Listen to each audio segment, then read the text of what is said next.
Feeling ambitious enough to create some animated emotes? Well, buckle up, friendos, because we're going on a journey. Most people stay away from animating emotes as it's quite intimidating and a learning curve, and most people just want to do the drawing part, not the animating. But if you do the animating, you're going to give yourself a big edge, so there's definitely some advantages. I'm Shy Fox, and today I'm going to show you how to do frame-by-frame animation, the simplest kind of animation, which is perfect for our tiny emote creations. We will be using Clip Studio Paint for our animating, and here are some emotes that I've already animated. You can get a free trial of Clip Studio Paint for 3 months on any of the platforms, whether that's iPad or an Android device or your PC or a Mac.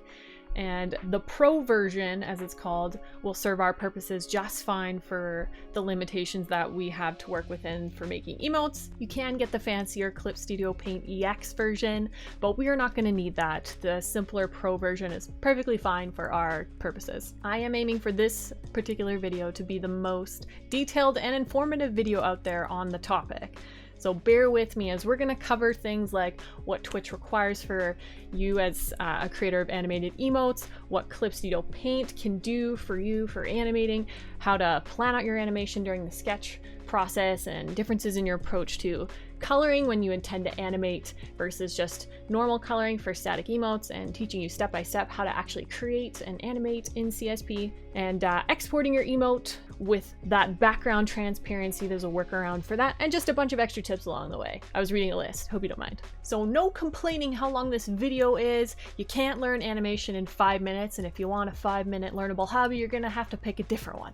With all that said, I am the self-proclaimed go-to YouTuber on emote art education. You can check out my other playlists on, being a better emote artist. So like and subscribe if all that emote talk interests you, as I've got lots more videos on the topic coming as well, and other digital art tutorials in general that might be helpful to you. So before we get started with any actual animating, we do need to understand what Twitch allows us to do as emote creators, those parameters we're working within, as well as the parameters of Clip Studio Paint. Any links mentioned during this video will be in the description, so you can go back to them at your own convenience. But we're going to start with looking at this help.twitch.tv site on the animated emotes topic, and really we're just looking mostly at this first paragraph. The image you upload should be sized as either a single GIF for auto resize mode between 112 and this is the maximum 4096 by 4096 pixels, so that's like huge. We definitely don't need to make them that big. And you can also make them as the 3 original emote sizes as GIFs if you like, so for manual mode, so either is fine when auto resize is turned off. So GIF images must be square shaped. If it's 500 by width, then the length needs to be 500. So that's how you know it's a square. And then 1 megabyte file size maximum for auto resize mode. This 1 megabyte file size max is important, and cannot exceed 512 kilobytes per file size for these 3 if you're doing the manual mode. The thumbnail for the animated emote will default to the first frame of the GIF. That's just good to note, right? And if you want to create a different thumbnail, this can be overridden with a custom static image, same requirements as emotes, so also good to note. And then GIFs cannot be more than 60 frames. This is actually a huge thing. I've seen people complaining on Twitter already. They're like, please make the animated emotes more than 60 frames. So if we just know this up front, that's just gonna save us the trouble and the hassle. So that's really helpful. And then another thing I thought worth noting down here is the easy animate. What you just don't wanna do ultimately with this easy animate is you can automatically animate an emote that you already have, like a static emote to do a shake, rave, roll, spin, slide in or slide out. So we wouldn't want to attempt to animate something that resembled these when they already exist. So don't waste your time if you're trying to do one of these effects. Some important information too is that a new affiliate, somebody who just achieves affiliate, will start with 5 tier 1 emotes, 1 tier 2, 1 tier 3, 1 animated emote, and 1 follower emote. That's a total of 8 non-animated emotes and 1 animated emote for 9 total on the channel when you just hit affiliate. And then on the other side of things, if you're going to max that out, if you're an affiliate with max unlocking everything by obtaining subscribers, you have 9 tier 1, 1 tier 2, 1 tier 3, 5 animated emotes, 1 follower emote, so that's 12 non-animated, 5 animated emotes for a total of 17. This information may change depending on when you're watching this, but Twitch has slowly been adding more slots over time, so that's good. And this does not include cheer emotes either. I just didn't mention those. Let's also briefly talk about the limitations of Clip Studio Paint, Clip Studio Paint Pro to be exact.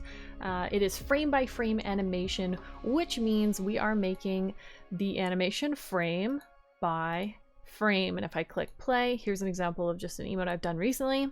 CSP Pro only allows for 1 second animations. You get longer ability for animations in EX, it's unlimited, but we don't need that for Twitch. It's not really necessary given that Twitch only allows 60 frames max anyways. So for our purposes, Pro allows us to make something without going outside of Twitch's limitations, as long as our canvas size isn't too big. We will be doing 24 frames per second, and that is the industry standard for the frame rate. So maximum frames would be 24 anyways that we're gonna use, so we'll just use that. The good news is you don't actually need to draw 24 frames or anything. You just draw a couple and use them for your animation. This one, for example, is only 3 frames. 1, 2, 3.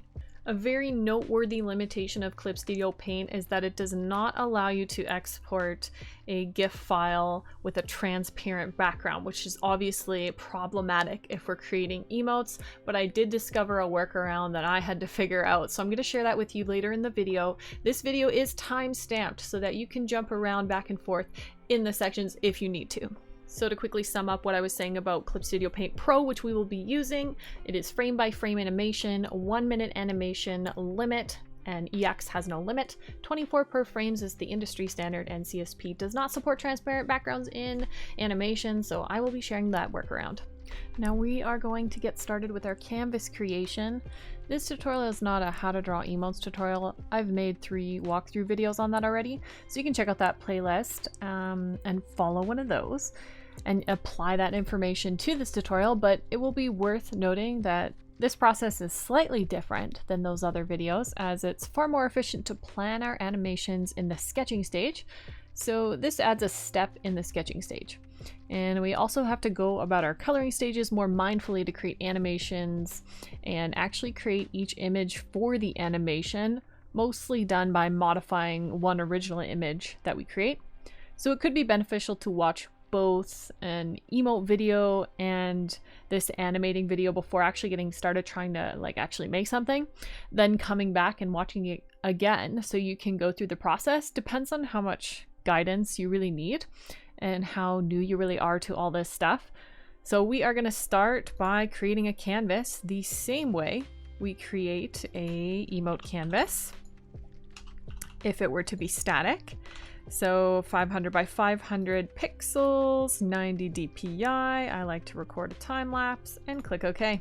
And my workspace looks like this, and I've moved things around. And if you're missing any windows or anything, you can just click on this tab, and these are all the ones that I have active for my workspace to make it clean. And the one new window that you're going to need is going to be your timeline, so you can either click it here or it will pop out from where it sort of pops out from. I should mention that by doing a 500 by 500 pixel canvas, this may put your file size over the limit, as we talked about file size limits for Twitch. So you could do a 400 by 400 canvas to be on the safe side, or just change it down. You can always scale a canvas size down. That's never a problem. Now, if you're animating already drawn emotes, like you want to go back and edit something you've already created or had, something that's been created, hopefully you have the original art file, like the Photoshop file or the clip file or whatever, but you'll likely end up having to fill in gaps and things. So while it's possible, it'll just be more work rather than coloring it to make animating efficient. So when we're planning to animate, we can actually make the process more efficient while creating it. So anyways, you can open that artwork file as well, or the artwork itself. Very important to get permission to animate an artwork if you didn't draw it. So let's say you hired an artist a while ago or something, and you have this emote now and you'd like to see it animated. You can get in touch with that emote artist and say, hey, am I allowed to animate it myself? You'll need that permission, okay? So on to these sketching stages then. Good to start with an emote concept in mind and an idea of how many images it'll take to make it For example, we looked at the Gengar hype one that took 3 images, and the only differences really was the confetti moving. So I made 3 different images for that. So you can go reference hunting the same way you look for art references to get some inspiration for your animation. So you're reference hunting for animations and take note of how they are done, you know, the frames required to make that animation through your observations. And then you can sketch normally and make the first image. So I'm going to go ahead and do the first step here by creating an animation folder. So there is this animation drop down here, and we're going to go animation and animation folder. It's a different kind of folder. It just tells Clip Studio Paint we intend to animate with these layers and allows us to do things with them in the timeline. So make sure that the layer you're starting with, first of all, isn't a paper layer. So you can always go new layer and delete the previous one to be sure, and then make sure it's inside your animation folder. So I'm just going to drag it in. I'm going to go ahead and do the sketch and show that process sped up.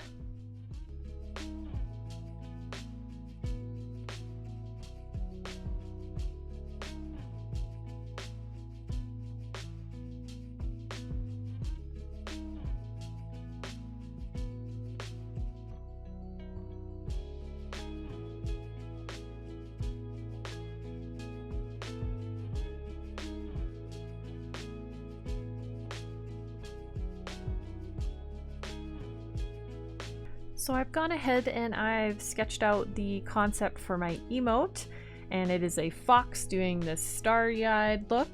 And the intention and idea behind this animation is that the stars are going to move around him, and the stars in the eyes might move a little bit as well. Depending on the type of animation you're planning to do, you may want to plan your colors as well. For me, I don't feel like I need to do any color planning, but if I did, it would just be a matter of putting a layer underneath and going ahead and kind of coloring this in to see how it might look. But we are going to actually go ahead and start planning our animation now. So what I'm going to actually do is create a copy of this current layer. So I've duplicated it. I'm going to turn off one of them, and I think it's helpful to name them. So this is going to be number 1, and I'm going to name this number 2. And I'm planning to make this the simplest possible animation tutorial. So we're only doing 2 different images for our animation in this example. And what I'm going to do now is start planning how the animation is going to look. I'm going to move this diamond or star, I guess. I'm just going to move it out of the way here. I'm going to put this one over here and just kind of move these around. And if we get a sense of movement, that's I guess the whole goal. So I can move this maybe down here. It's just moved a little bit, and I'm gonna have to erase that. So maybe this isn't gonna look very good, but that is the whole purpose of this stage, is to decide, is this gonna look good, or is my placement on these like terrible? And the idea, I think what I'll do here is increase the size of these little stars. So I'm just using the lasso tool to make these adjustments, and it's going to be rather imperfect. Oh, I have to do one at a time. One at a time. It's going to be imperfect, but that is the whole idea, because we want to save ourselves the headache of having to do it later in after having colored and perfected. That's kind of an awful time to have to make these changes. Okay, I see I've done this in a poor way, so I'm just going to do it like this. I'm just gonna make it bigger. And it's really rough, like who cares? Like, I get the idea. It's mostly about an idea. That looks bigger than it was, and that's kind of what I wanted. So I've got number 1 and number 2. Now, this is gonna be the perfect time to go over an overview of how animations work in Clip Studio Paint and sort of the interface of it all. So as I mentioned, you can find the window for the timeline in your Windows panel. Click Timeline, it'll appear. And the animation menu is here if you think you'll need it, but all these buttons are actually pretty well on here, and we'll mostly be using them from here. And so let's take a look at what we've got here. This is the first button I want you to worry about, new timeline. And that's actually what we're going to press. And these are the settings we're going to use. Frame rate of 24. Playback is also going to be 24. Scene 1, slot 1, and division line 6. These are the settings we're going with. And I'm not going to get into super detail what these are, but this will set us up for success here. The next thing you're going to see is that it shows our folder here and the timeline, and it counts 1, 2, 3, 4, 5. You can see the odd numbers all the way to 24. Every one of these is called a frame. So from now on, if I say frame, we're talking about each one of these. And then we have our layers over here, so I'll call them layers if I'm talking about them from the panel. And then there's something called a cell, and I'll show you what a cell is in a second. So there's the ability to zoom in and out on your timeline. That's pretty basic. We have the play, the go to next frame, which will just jump you forward. If you click it, go to end, go to beginning. That's all awesome. Loop play, I recommend keeping this on for it to loop, the animation to loop when you click play. And you can click new animation folder from here, which is useful. New animation cell from here, which is useful. If you do click that, it creates a new folder over here, which we could have done that instead of a regular layer. Technically, this is the same as a raster layer. It just gives you the ability to create a layer from this menu that goes inside the folder, the animation folder that we're in. So I'm just going to delete that. I actually already have 2 layers that I want to use. So this is where our next step comes in. I think the easiest approach to animation when you're new like this is to actually draw the layers first. So we draw our images first, or what we're going to refer to as our cells. So I'm actually going to place the cells into the timeline. So to do that, I'm going to go to specify cells. So that's the next one we're learning about. So I'm going to specify and say that I would like the first cell to be number 1. And that has taken up the entirety of our 24 frames. And I don't really want that. So you can drag your little cursor, has to go, and it's a very specific spot. This took me a while to figure out. That top corner where there's like a little extra line, go to that top corner and you can drag. And I'm going to make it go half of the animation time because I only have 2. And in this case, I want to give them the exact same amount of time as they're going to go 1, 2, 1, 2 back and forth between the cells on our timeline. So I'm also going to click here on frame 13 and specify the second layer that we made to be our other cell. So you can see now that we've got layer 1, which we named, and layer 2, but the catch here is why can't we see layer 1? Well, you do have to pay attention to this. The visibility of layers in your layer panel is going to affect the visibility of the cells in your animation on the timeline. So we have to turn this on. So if you've got things showing on the timeline or things not showing on the timeline, you're gonna need to double check what's going on in your layer panel and make sure your folders turn on and the layers are turned on. And you may also want to turn off other things that you don't want to be appearing during your animation. So if I click play now, I've actually got an animation. And it doesn't look like super amazing here just because I did a really rough job. I want to say I could even zoom out and be like, how's this gonna look from very far away? Actually, that looks a lot better. I think if I were to fix this up, I would just have to make the eye stars matching a little more just for the intention of what I want out of the emote, but they will. All I want these to do is increase and decrease in size. So in general, I'm actually content with this as a test and would move forward into coloring at this stage. But I think there's a few more things we can talk about before we move on here. One of the things you may want to do is you could actually reduce the number of frames we're doing, and you could like speed up the animation if you wanted to. So we could do that, for example, by dragging this blue little flag here and drag it down. That actually shortens the area of which is the frames that we're actually using. So I've reduced it to 12 frames here. 24 is the max, as we've talked about, but let's say I want to move this frame. Like, how do I do it? I'm not really sure, right? So there's a couple ways you could actually drag this just like that, like in the top corners. You could drag them around. That's one of the ways. Or if you're having trouble, I've run into trouble the odd time and I just go and I delete them. So we have delete specified cell, delete, and then you can go ahead and assign it.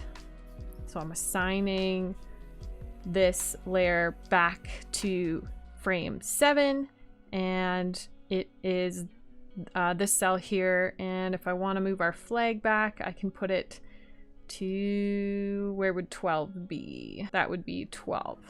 So there we go. We've got a faster animation. I actually liked it the way it was before, so I'm just going to click undo, and I liked the slower animation. There is kind of one more important thing about animating in Clip Studio Paint.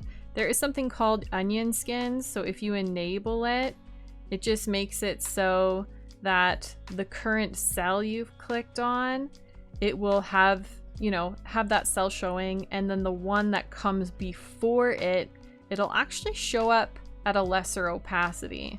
This is beneficial if you're trying to like draw, like if I was trying to draw a new cell, if I add new cell, look, so I've clicked on my new one and I can see the previous one. So if I wanted to use this and like move a star and draw the next star here, because I can see it underneath. So for certain types of animations, that's pretty useful. So I'm just going to delete that. I don't want to do that. And then the other thing that may be useful is the keyframing here. I honestly feel like the keyframing abilities of Clip Studio Paint are so basic that it's just like not even worth going there. And if you want to do keyframe animation, which is basically, to simplify, is like smoother things where things move back and forth and they zoom in and out smoothly, and you do that with keyframe animation, there's a really basic type of keyframe animation, which in here, all it can do is like, it can just move around in a linear way smoothly. So if you want to get into just a simple linear movement, Clip Studio Paint can do that. I'm gonna avoid that in this tutorial because it just like hurt my freaking brain when I was trying to learn it. I'm just gonna avoid that topic in this video because it hurt my brain, and I don't want to hurt your brains and overwhelm you, and I don't even really think it's that useful for now. So for our purposes as emote artists, it's probably really not a type of animating we're going to care about, and I would just move on to like Adobe After Effects or a program with that kind of capability, not this frame by frame animation. Clip Studio Paint excels in its frame by frame animation, so we're going to stick to that only. So I'm going to turn off onion skins. Hopefully you've managed to stick with me this far, and if you haven't, I would say watch this again, and when you're doing yours, kind of follow my steps. All we've really done, and after clicking new timeline, I'm just going to mention that you can start with these settings every single time. When you do an emote, after we've made a new timeline, all we've done is, I'm just going to delete what we have, delete, this is where you start. And we've enabled all our eyeballs. Let's specify a cell. 1, specify a cell. 2, and I think that's the easiest way, and I have these other layers in here so they show up. I'm just going to delete them because I don't want them. And you can also, if you have like lots of layers, you can search. You can like type in the name of the layer that you're looking for if that helps you. And then we have it on loop, and then we just click play, and we can, you know, shorten or lengthen these, you know, cells that we have, and we can shorten or lengthen the timeline that we have, and we can add more cells in. We can add 24, up to 24 different cells, one per frame, if it made sense for our animation that we're doing. So I hope that makes this as simple as we can. We're going to color, and we're actually going to be talking about animation again as to how we're going to change from sketch to color, and also things to take into consideration to make the different creation of the different layers of the different cells simpler and easier than if you weren't to consider what I have to say. So now that it's time for me to color, it makes sense for us to just hide our timeline for now, and we can treat our animation folder like it is the sketch. I'm gonna have the #1 sketch visible, and to do that we may have to move on our timeline for that to show up.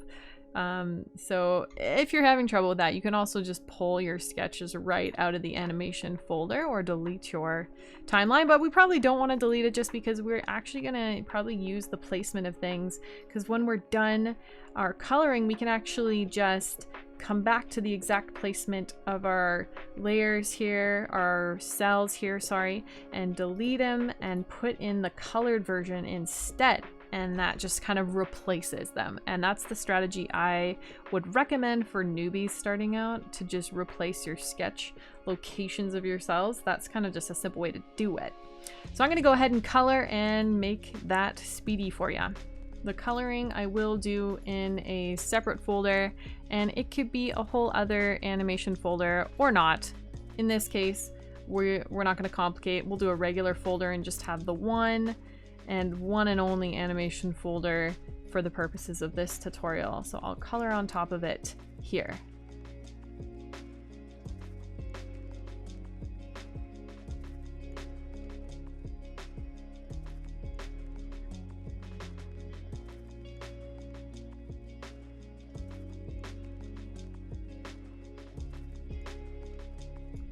So the coloring is done. I think the easiest way to approach this is to think of each cell that you're gonna have as a different folder.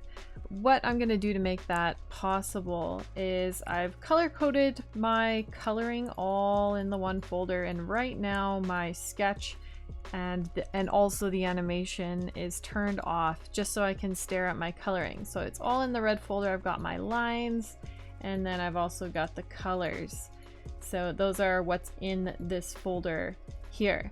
So I can call this folder 1A, just to think of this is the first cell that I'm gonna have to replace #1.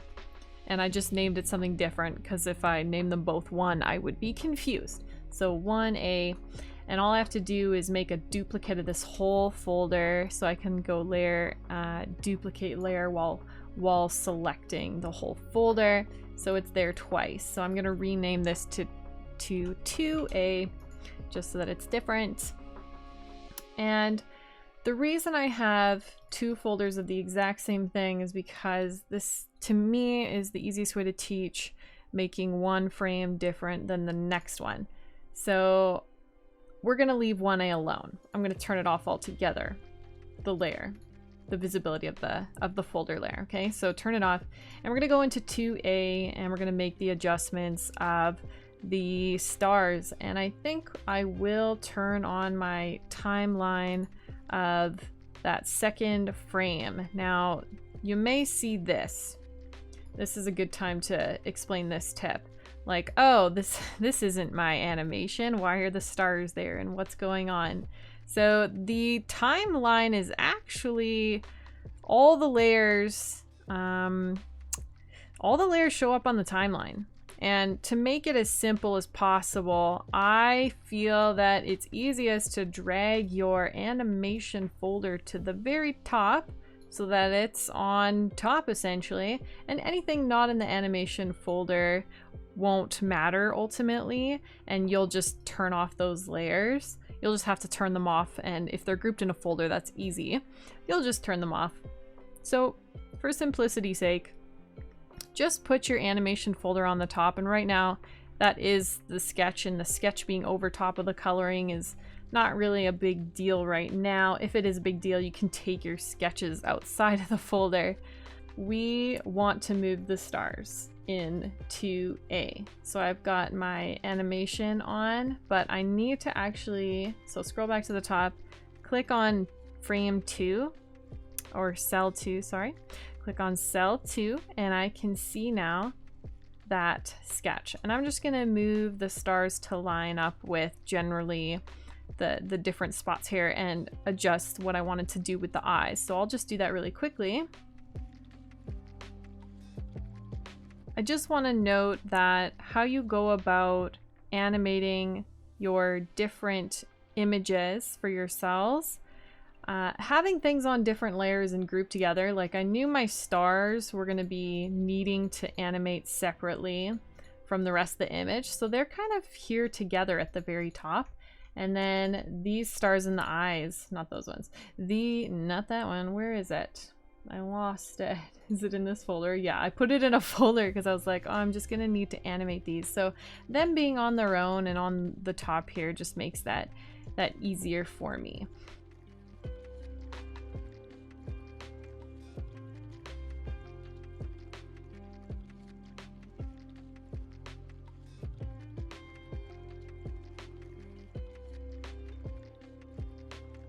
So this is my second cell that I'm planning to do. It's actually not as nice looking as the first one, but we know that our first frame is kind of the original and it will also be the static image for the animation when it's not moving. So the second one doesn't matter as much. It's gonna do it's gonna serve its purpose. So at this point, the second one is done. Now we can create flattened images of these. And by that, I'm just going to go back to 1A. You can see the difference. 1A, which is the first cell we're going to need. And I'm going to click layer and I'm going to go merge visible to new layer. Okay, and it's called 1A2, which is maybe confusing. So I want this to be called 1A. Let's see if it'll let me do that. 1A, it will. And I'm actually going to drag that into my animation folder. So that's now in here, and I'm gonna leave 1A as a folder. Maybe I'll put F because it's folder, just so we're being thorough. 1A folder, and I'm gonna turn it off. Now I'm gonna turn on 1A or 2A, and I wanna go layer, merge visible to new layer. We're gonna drag that inside of here as well, and I'm just gonna rename these so you can tell what's what, and we don't want to confuse ourselves. And I'm going to turn off the visibility of both our coloring folders. And I like to leave these, instead of just, you know, merging and not having these anymore, it's very important that we keep all our separate layers in case when we're actually trying to do the animation we see something we need to fix. So we always need to leave those all separate so we can go back and fix them. So I recommend leaving each of our layers that we intend to use for animation as folders outside of our animation folder. The only things in our animation folder are these two sketches and these two colored images. So the easiest way, I think, to now go ahead and change out the sketch versions to the colored versions is to delete specified cell and replace. And I just deleted 2, so I'm going to put 2A in there. And I do feel you do need to delete them. You can't just add them, you have to delete them, and it has to do with layering. And so just when I say delete them, I mean delete them out of the timeline, not the layers. It's up to you if you want to delete your sketch layer or not. So I'm going to delete it out of there, and I'm going to bring in 1A. Okay, now it's like, oh, where is it? I don't see it. Well, remember, we have to be conscious of our visibility. So turn on that, and it looks like I was messing with opacity. So if you have this issue, because they were sketches and I was coloring over top of them, I turned down the opacity. So turn back any opacities, turn them all the way back up if that's an issue for you, and click play. Ooh, animation. This is so exciting to see it. And at this point, we can test it small, zoom out, and the eye animation is really subtle, and overall our animation's kind of subtle. I'm zooming way out because I'm thinking of what it would look like in chat, but on your screen it might look extra tiny, so maybe there would be a good representation of it.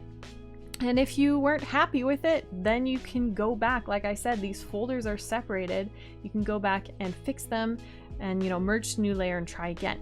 So that's pretty much all there is to it for, you know, going from coloring and replacing our sketches that we had in there. Otherwise, you could just stick them in there, just specify and stick them in there. If you were skipping the sketch stage, you would just want to create your timeline and specify and put them in. I just want to offer a tip for you, as this was something I discovered later. I felt like it was too confusing to teach you in this way, but it's probably the more efficient way to go about dealing with like folders for your animation cells and your layers. Because there is like an entire timeline going down, it might actually make sense to have multiple animation folders, and inside each animation folder is a different section of your art. So for example, I could have just had the fox itself in one animation folder, and that would be one image for the whole 24 frames. And then I would create a new animation folder. Where's that button?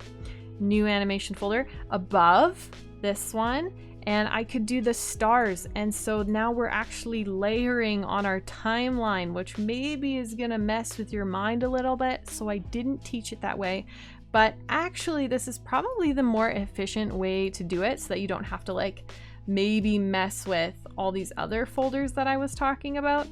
Use the method that makes sense to you.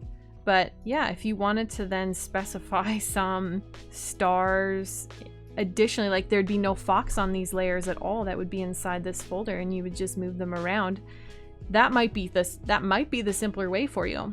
But for teaching you guys, I felt like if we were thinking more about one whole layer on the timeline, might be the simpler way. But I just wanted to make you aware of it so that you have the choice to do it that way if you're feeling like that's clicking in your brain. If it's not clicking in your brain, maybe just stick to the first way I explained.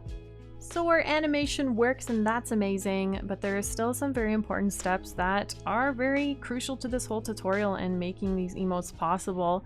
And the next job for us is going to be actually exporting and dealing with that whole situation. So I'm just going to pause my timeline or my animation. You do actually have to pause it to do other things like exporting. So we're going to go File, and then we're going to go to Export Animation, and your immediate instinct might be to do animated GIF, and that would all be so very wonderful if Clip Studio Paint supported transparency of the background. So what would happen if I did save it is this background would actually be white. And as far as emotes go, that's not what we want at all.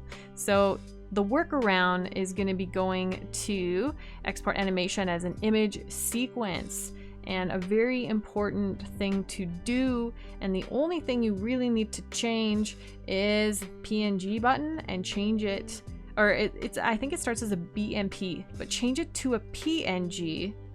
Okay, that's what you want. And then don't touch the rest of this unless you want to change like your canvas size. That's fine if you're worried about like file size. This would be a fine time to do this. So you can leave everything else. You can even name it. So I'm just gonna quickly do that and choose a new location to save my image sequence. Typically where I save things is I'll go to like the location of where I've saved the art file, and I'll make a folder in it, and I'll just call it like Fox Starry-Eyed image files or image sequence or something, so that I know that this is going to be all the images. So there's actually going to be 24 images exported into here, and that's because each frame is an image. We're exporting the image sequence. So if I go into my Explorer where my files are, I've got my clip file and I've got the actual image file. I did save it as a PNG because I want that as a static emote. And then I go into my Fox Starry-Eyed image sequence and I can see all of them in here, and that's great. Funny thing is, like, literally it's just 2 images, but for simplicity of like not overcomplicating, just do it and don't worry about the fact that it's 24 images. You're gonna delete this whole folder when we're done. You're not gonna need it after the next step. So you can go back and delete it and not worry that you've got 24 images of it. Now this is the website we're gonna go to. This is the workaround. We're gonna go to this website. The link will be in the description so you don't actually have to type this. And let's go there now. We have made our way to the site, so we just want to now go choose files, find that folder with all of them in there, click select all, so I just hit Control A in this case, select all of them, click open, and it's going to say 24 files, which makes sense, and upload and make GIF. So So we're gonna wait for that. And you can technically move these around, so be careful what you do with your mouse. Just leave them as they are. There are some important steps here. I always change delay time to 6 or 5, but I always use 6 not to confuse myself. 5 and 6 are probably the most accurate for timing. I didn't do any math, but you can play with that. I changed it to a 6. And I also need to click don't stack frames. So remove the frame when it's time to display the next one, use for images with transparent background. So click this one, and we don't want that clicked. So that's all we've changed, a 6 and a click here, and make GIF. And it's gonna load. And you do have to scroll down to find it, and it's going to show our GIF, and it's going to show exactly what it looks like. There are some other weird workarounds where you can draw your whole emote with a green background and then do an image color picker, you know, thing in a web browser like this to take out everything green. But I find that was my first trial at figuring this out, and it was super glitchy and it just wasn't very nice. This is the super easy, cleanest way to do this. Instead of trying to like create an animation and take things out of it, it's actually super smart to just have the image files and then make the animation. So this also tells us things like the file size, 1.3 megabytes. So that might be problematic when we're done if it's over a megabyte, but we're going to save it and see. So you, instead of like right clicking, I always click save here, and then it just downloads. And I'm gonna open it up where it exists in my downloads. So from here, I can actually right click it and go properties and check the file size. Look, it's actually too big to put on Twitch. It's 1.3 megabytes. So the beauty of the site is you can also just resize right inside of it. So I just clicked resize. So resize right here is going to allow you to resize inside of this like website.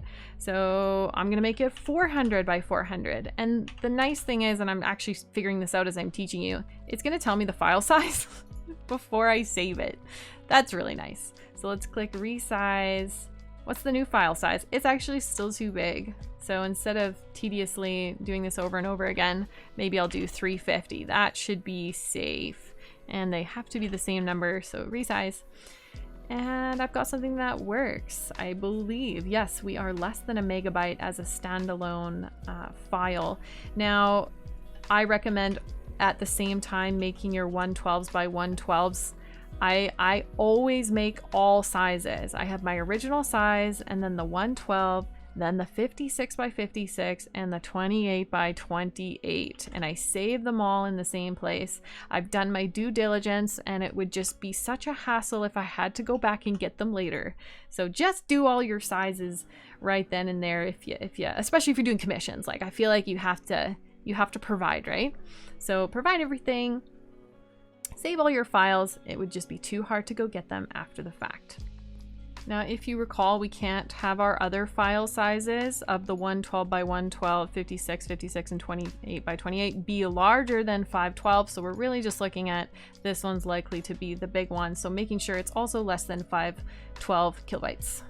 Just a couple other last pointers. There are some other things you can do in the site itself, like reverse. That's not going to be any help in this case. Or like rotate or things like that. The effects here are okay. You might want to take a look at that. Twitch allows up to 60 frames. That might be an issue if you're thinking about file size, but you do have 60 frames and we only use 24. So if you want to use more than 24 frames, you could literally make 2 separate animations in Clip Studio Paint and then group them together on the website. So that's just an idea for you. I haven't tried it or needed it. That just sounds complicated. Simpler animations is probably better when it comes to emotes. Simpler is almost always better. If you are watching this video still, then congrats to you. Your dedication and your struggle through this whole concept will prove useful as you go forth to be an animating emote artist. If you found this video helpful, be sure to like and subscribe so that you can see other emote tutorials from me and other digital art tutorials that I have on my channel. If you have questions, comment, and if you have video suggestions, comment those too. If you want to give back to me in some way beyond a like, subscribe, or comment, then you can check out one of these ideas here. So thank you if you're doing any single one of those things for me. It truly makes doing what I do more possible, as this free guide is free for you, right? So that is awesome. And even a lovely comment saying how this video helped you, it totally brightens my day. So thanks guys, have a good one.